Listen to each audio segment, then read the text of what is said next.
I like to teach to my colleagues and my siblings, and I also like to travel, and I also like to watch movies in my free time. Okay. तो teaching जैसा आपकी hobby है, तो आपने teaching में career बनाने का plan किया कि नहीं किया? No, no, sir, not like a career. It's just like it's like whenever I'm free, I will teach anyone and just like hobby.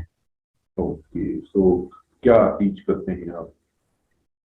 So basically, I have taught in a blind school near my society, and I usually teach my siblings and my cousins. Usually, so like that. Okay, तो BSc honours करने के बाद आप क्या कर रहे हैं? So currently, I'm pursuing Master of Arts in Economics.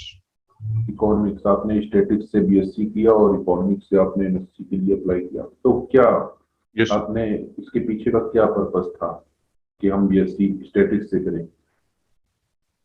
So statistics, BSc that I've done is with economics only. I had my elective subject as economics for 2 years in statistics. So I was good with numbers since my high school. So that's why I chose statistics. And I also pursued economics side by side. After intermediate, after passing intermediate, you have some plan to done as a graduate, and you have chosen BA or BSc in statistics. Yes, sir. BSc honors. BSc honors. So I want to know that what was the purpose to complete this degree? Why not BTech? Why not Bachelor of Arts? Why not any other? So basically, there were two options with me after I pursued. It was mathematics and statistics because I was always having an interest in these numbers and all. So that's why I just chose statistics because mathematical was a bit theoretical subject So ये in आपका higher studies. Statistics के बाद, BSc करने के बाद आपके पास क्या-क्या career options हैं, क्या-क्या जॉब अपॉर्चुनिटीज हैं? The biggest career opportunity after stats is actuarial science. Actuarial science is a field in insurance sector, and another is a master's in statistics from any reputed university. Then I have opportunities in government exams and like Indian Statistical Services after my master's, and also a senior analyst or any kind of analyst in any company.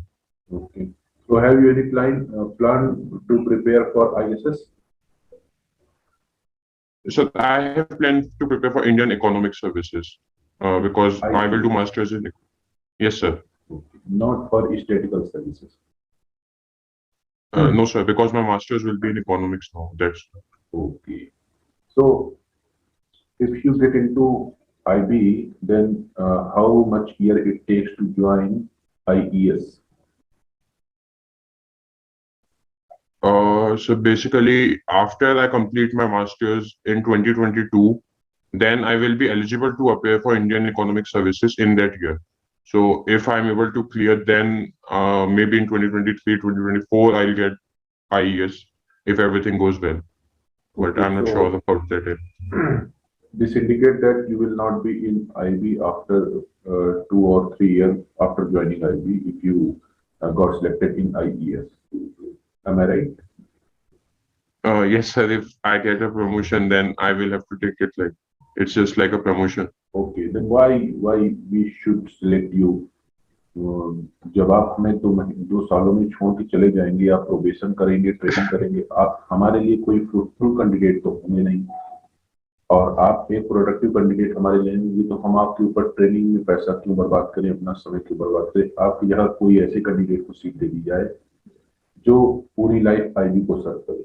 आप IB की training लेंगे और जाके statical में service करेंगे, economics field में service करेंगे, तो उसका क्या बेनिफिट निकलेगा? So basically, even if I'm doing the economics in the future, my training will not be so useless because the training I will use in the economics field and I'll match the both, and ultimately I'll work for the welfare of the nation only. So the training will not go waste. Okay, good. अब आप ये बताइए कि statics और economics intelligence bureau में कैसे helpful हो सकती है? So statistics will be a very useful subject because of the data and factual knowledge that we need in our groundwork. And economics is the field which will be dealing with money laundering and or any financial distress the country is facing, any kind of demonetization like situation that arises, or any funding, terrorism funding, any of these field will be directly related with economics. Okay. So tell me So the main process of getting fund from any anonymous person or anonymous company. How many ways are there? so I cannot get the question like what kind of ways. चलिए मैं इसको हिंदी में कह देता हूँ, शायद मेरी अंग्रेजी में समस्या है। मेरा ये पूछने का तरीका है कि आप कोई ब्लैक मनी टाइप की चीज या फिर एक गुमनाम कंपनी या गुमनाम व्यक्ति से जो पैसा हम प्राप्त करते हैं, पाते हैं, वो पाने के कितने तरीके होते हैं? आपके नॉलेज में कितने तरीके आपको पता है? कितने तरीके से आप किसी गुमनाम आदमी को पैसा भेज सकते हैं या वहां से? Like so one of the biggest way is money laundering. I can just send him the money through Hawala system and it can reach him anonymously. Okay, Second, so I can tell me the basic difference, basic definition of money laundering. What is money laundering? money laundering basically has three steps. First is wait a second. So let me think. Layering, and the last is integration. I'm just missing the first. Placement. Yes, sir. Placement, layering, and So yes. I am giving you a situation that you आप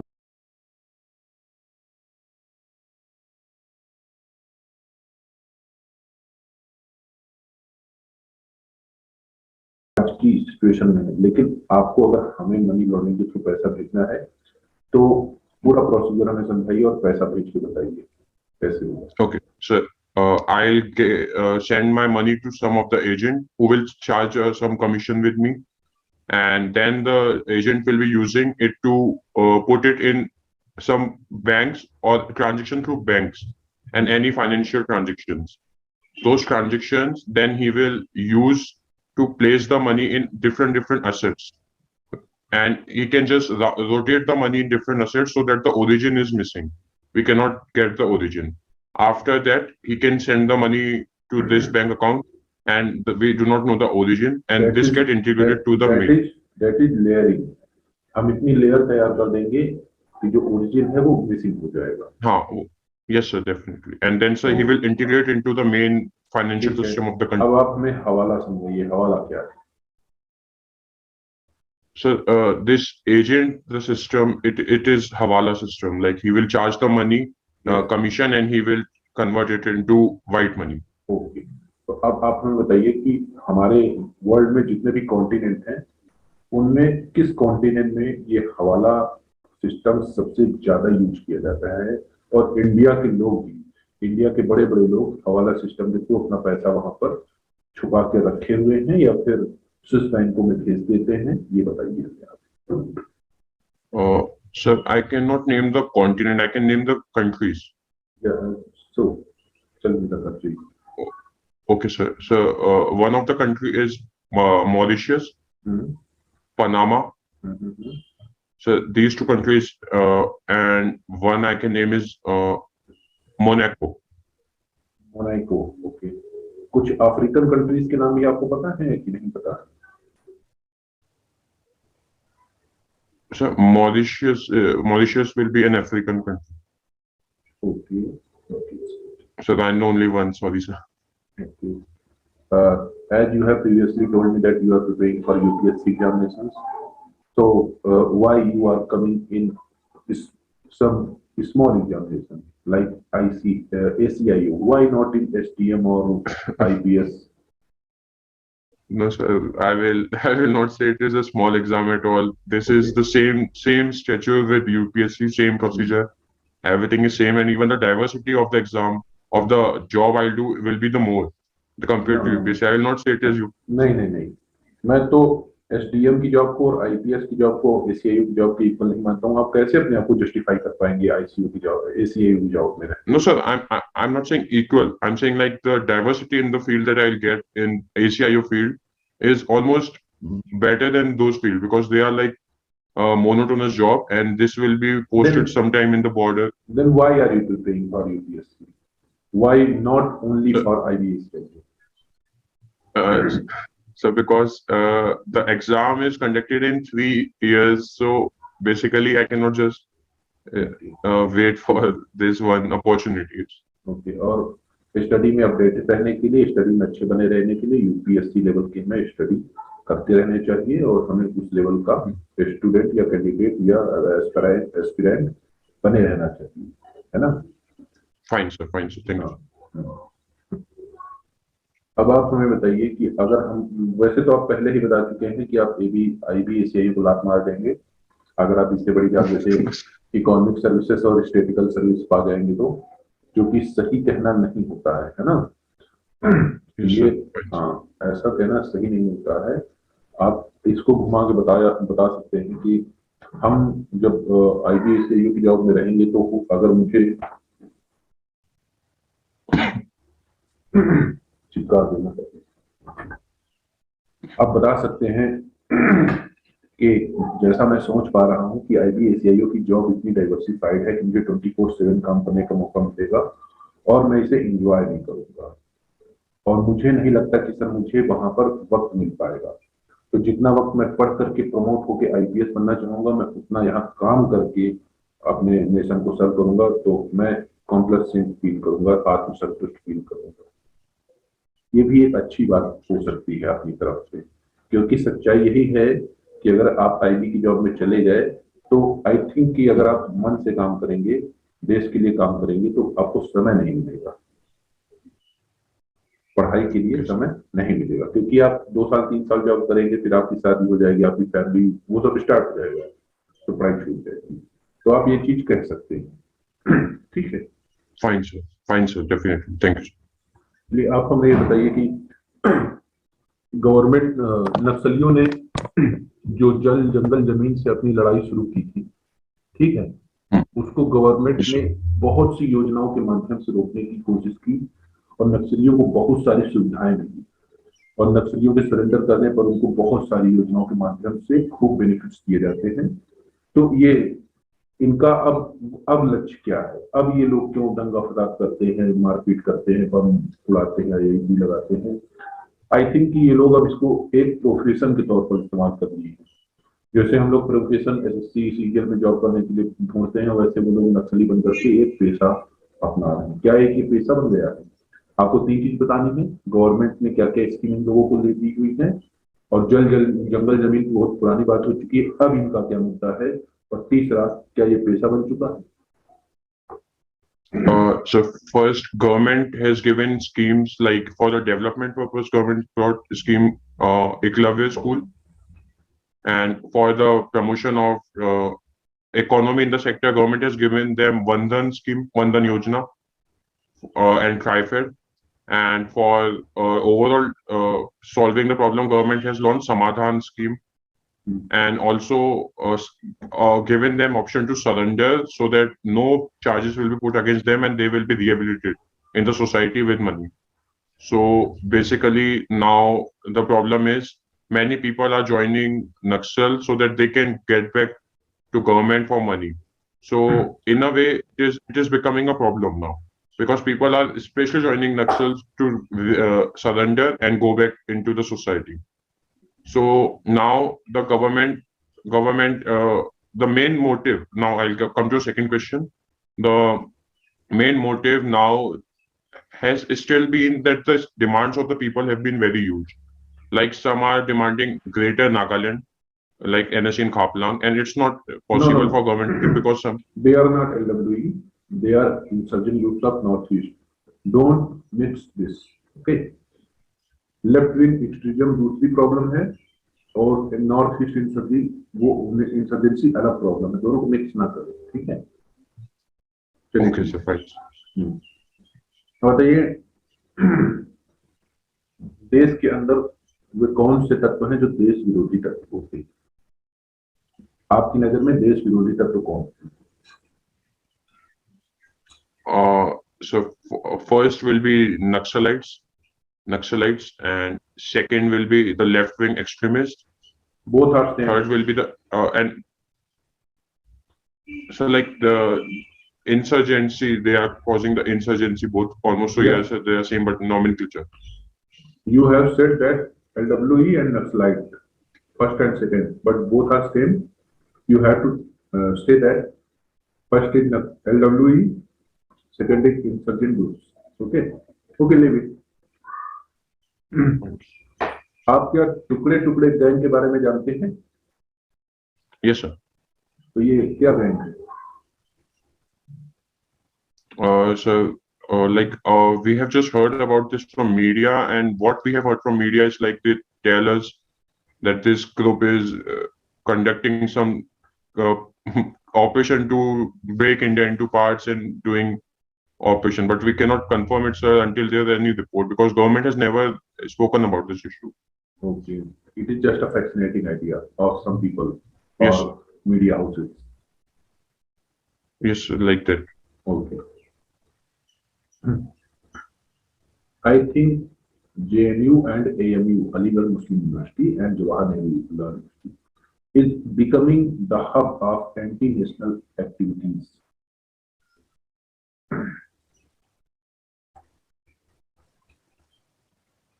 Justify? Okay. Sir, I do not think so. Like, we have no official data, no statistics regarding this claim. It's just media reports that we are hearing consistently. The universities have been performing good, and JNU has always been among the top universities in India. So I do not think so. Like, Okay. I can. इसी क्षेत्र में हिंसा होने की आदर्श स्थितियां क्या हैं? What are the ideal situations to be riots in that area? So basically, the first would be social situation. If the social situation are worse, like we have casteism, discrimination, that can make a situation like that. Second can be economic situation. If there's unemployment, poverty in the region, this can create rebel. Third can be if the youth of the area are radicalized and they are following some wrong ideology through social media or fake news, then that can create. And the fourth can be the fake news only. Fake news can itself create situation like mob lynching and even bigger situations of social security. All this can create in a rebellious situation. And what about politicians and the elections? Yes, sir. Hate speech. Hate speech. Hate speech can one of the big issues. Okay. Jammu and Kashmir में जो militancy चल रही है उससे related आप जो भी groups के नाम जानते हैं उनके नाम बताइए. So one is so I cannot recall any name currently. Like there are changes. I cannot recall, sir. आतंकवादी संगठनों के नाम बताइए.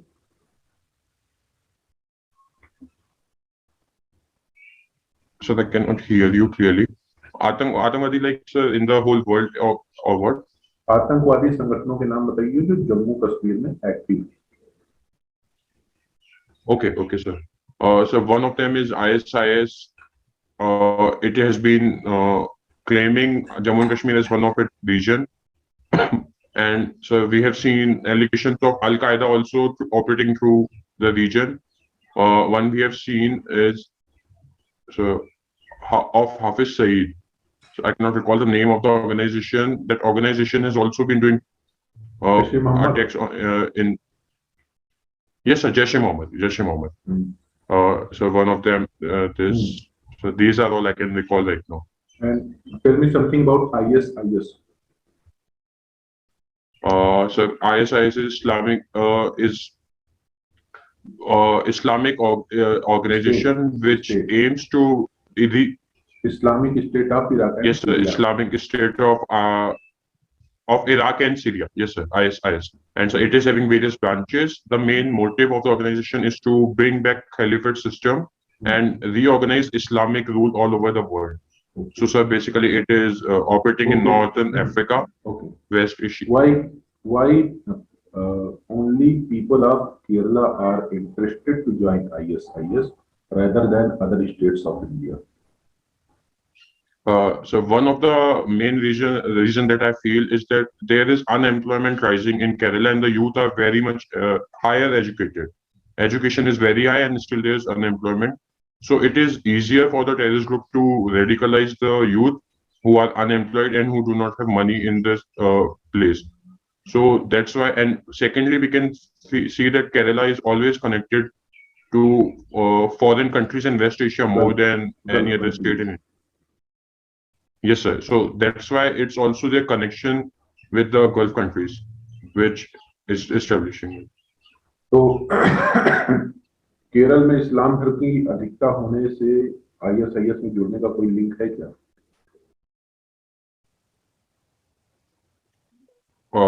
Sir, I haven't heard about this. I cannot क्योंकि confirm. ISIS में जितने लोग ज्वाइन करते हैं, अभी अगस्त महीने में 4 महिलाओं ने ज्वाइन किया है, द हिंदू की रिपोर्ट बताती है। उसके तुरंत बाद अगले महीने में न्यूज 18 की रिपोर्ट बताती है कि 15 पुरुषों ने एक साथ केरला से जाकर के ISIS ज्वाइन किया है, और वो जो 4 महिलाएं थी वो खोरासान प्रोविंस के पास फंस गई हैं और मोदी जी से कह रही हैं, मुझे बचा लो मोदी जी, हम फंस गए। Yes, sir. तो सारे लोग मुसलमान हैं, तो ISIS ज्वाइन करने में मुसलमान होने का कितना रोल है? So it cannot be like basically connected completely to a religion. It's तो like क्या आप कुछ हिंदुओं के नाम बता सकते हैं जिन्होंने ज्वाइन किया हो? no, sir. तो फिर No, sir. 100% ये ISIS है, इस्लामिक स्टेट। तो फर्स्ट इनकी एलिजिबिलिटी यही है कि आप मुसलमान हो तो हम आपको रेडिकलाइज करेंगे और फिर हमारे यहाँ ज्वाइन कर सकते हैं, या फिर अगर आप हिंदू हैं तो पहले आप धर्म परिवर्तन करें। और चलिए हम धर्म परिवर्तन की बात करते हैं। अपने इंडिया में धर्म परिवर्तन बहुत तेजी से हो रहा है। ईसाई मिशनरियों ने पकड़ पकड़ के हिंदुओं को और मुस्लिम प्रोफेट्स ने हिंदुओं को मुसलमान बनाना जारी रखा है, और इसमें कुछ महिलाओं का भी योगदान होता है। वो फंसाती हैं, फंसाने के बाद अपने गुरुओं के साथ मिल करके हिंदुओं को कन्वर्ट कराती हैं। तो बताइए कि अगर आपको अपना धर्म बदलना हो तो आप किस धर्म में परिवर्तन करना चाहेंगे?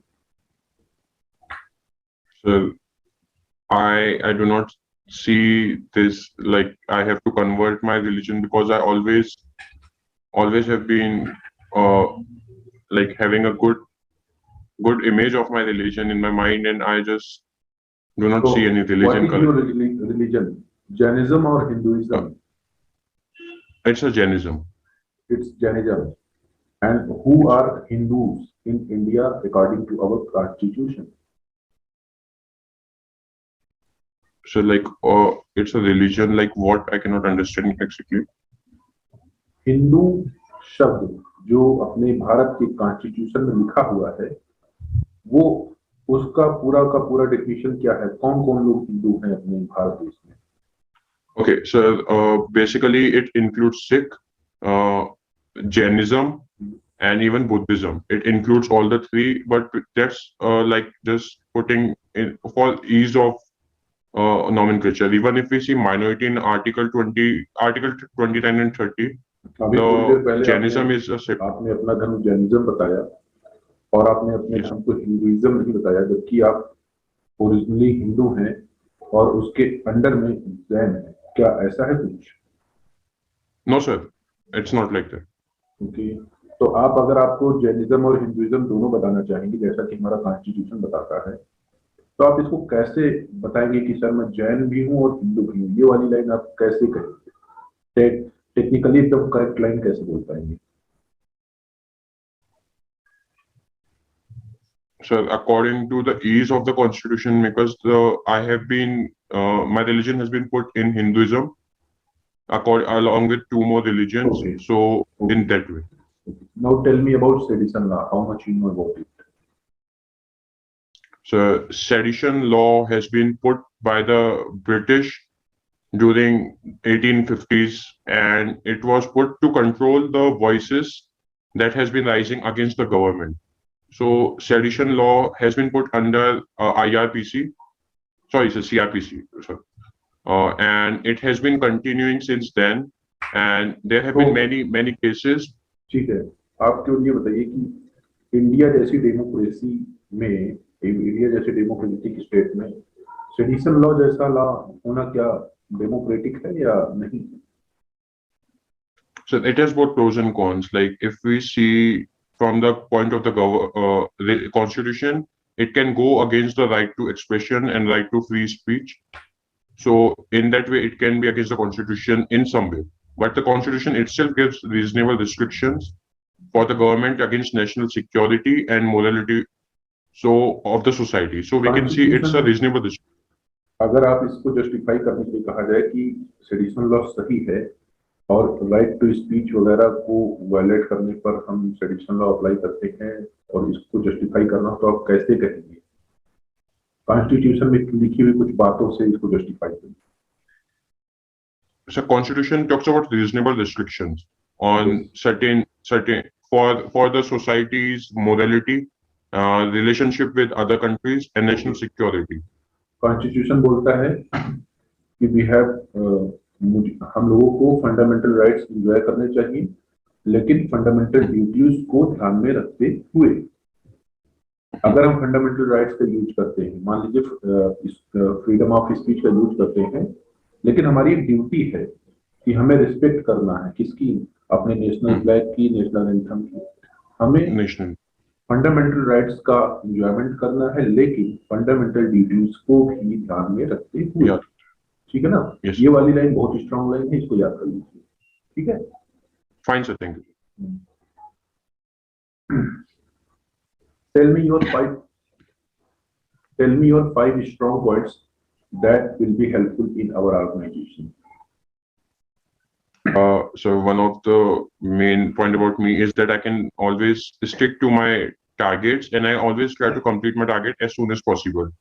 Second is that I have an integrity. I will always stick to my values, whatever my values are, and I will not deviate from those. And so I am always like I can fight in the difficult situation. I have fortitude and courage.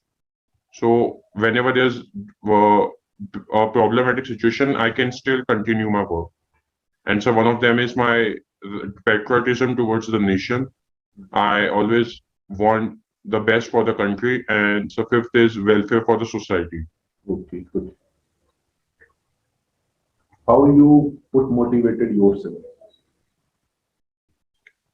So basically my motivation comes from my father. He has been a government servant in CAG office, and he has always been motivating me for working for the nation and all of this. Okay, at the last, convince us to select you. So basically I have all the skills that IB is requiring from my graduation and my master's, and even the values that have been inculcated by my family and my father. So I will always try to work as best as possible for the welfare of the country, and I will try my best to protect the national security. Okay. So okay. I think I can be the right candidate. All the best for your future and this. Thank you, sir.